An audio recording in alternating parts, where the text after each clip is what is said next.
Good evening, dear friends. So, today we'll find out what can cause pain when bending over, why it becomes difficult to bend due to weakness, and which muscles are involved.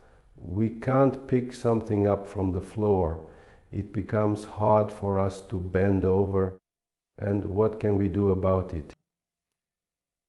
Here in front of us, the process of bending over is schematically shown here. We see that the muscles are here in the back, the ones that are right here. In the lower back, there are the back extensors.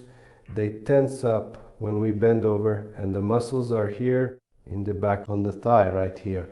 The biceps femoris, semitendinosus and semimembranosus muscles. They're tense here and also here in the lower back, and two muscles, the gluteus maximus and the abdominal muscles. They relax at the moment of this bend. So when it happens and the person bends over here, then starts to stand up, at that moment, these two muscles will lift him up and he'll feel pain here. He bent over at the lower back and the muscles tensed up. They hold him, and when he stands up even more, it's too much for them. He feels pain, it's uncomfortable, and the back of his thigh can also get tighter because of this. Because when a person bends over, they don't use all the muscles that are supposed to stabilize the pelvis and lower back. These two muscles are the most problematic, the rectus abdominis and the gluteal muscle. They should be actively involved when bending over, while the rectus abdominis relaxes and hangs down. The abdominal muscles must work during bending to stabilize the lower back. The same goes for the gluteal muscle. It should help us both bend over and stand back up.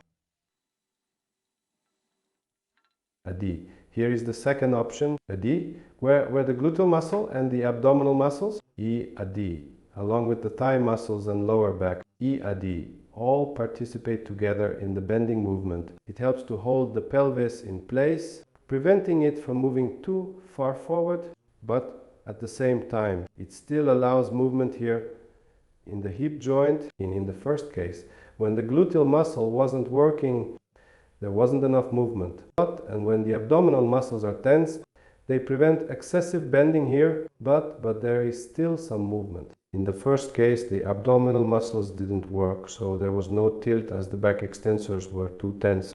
So how can we make it so that these two muscles, the gluteus maximus and the rectus abdominis, work together? They were involved. Let's go over a couple of exercises together. So the first exercise is to learn how to bend over while engaging your abs. We start doing it while sitting.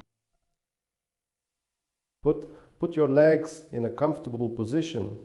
Take your hands and start reaching for your heels with your hands. Reach right here with straight arms. Stretch forward, look down as well, and then come back. You return by moving your arms like this, reaching for your heels, stretching out. Here you'll feel that your stomach automatically starts to tense up. So if it doesn't tense up on its own, try to tense it yourself. At this moment, the moment when you bend over, then do the same movement with one hand. You reached from one side, then you reached from the other side. Now you start reaching with your hand toward the opposite heel. So you put your hand on your knee, and with your hand you reach for your heel. You keep reaching.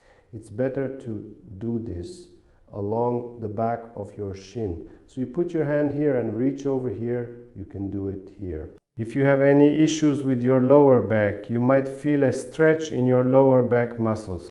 The more you feel a stretch in your lower back muscles, the more you should try to engage your abdominal muscles at this moment with one hand, then with the other hand.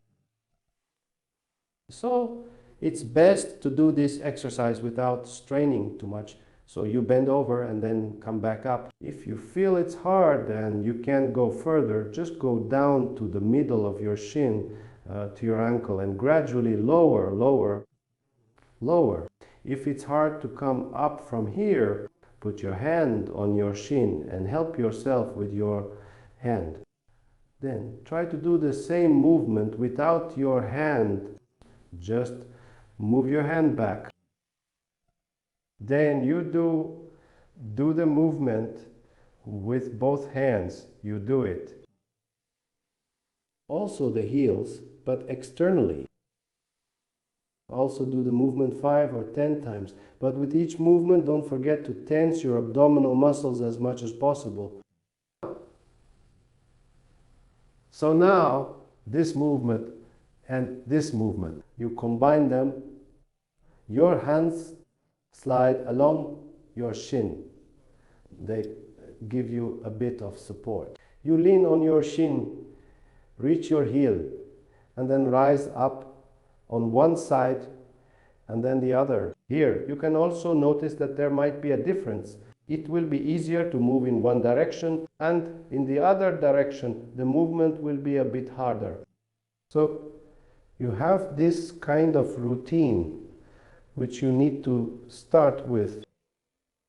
Okay. First, you practice with both hands between your legs outside, about 5 to 10 times in each position. With both hands to one heel, then both hands to the other heel. You do all these variations. Next, at the next stage, you start doing the bend while standing. You take some kind of support, like a small stool. Put your foot on it so that your knee is in front, and then you start moving toward your own heel. First, with one hand, if you have lower back pain, if it's hard to bend over, let your other hand help you. This way, you lean on your knee. If everything is more or less fine, you move it behind your back. Move it and bend forward so your hand goes to your heel and your hand is behind you. You do it on one side, then on the other side, then both hands at once, and here you lift up. It's very important right at the moment when you start to rise to tense your abdominal muscles. It's very important not to arch your back like this. As soon as you overstrain these muscles while bending over, it won't allow your gluteal muscles to work properly. So it's very important at the moment when you bend over, and it's also very important at the moment when you start to stand back up.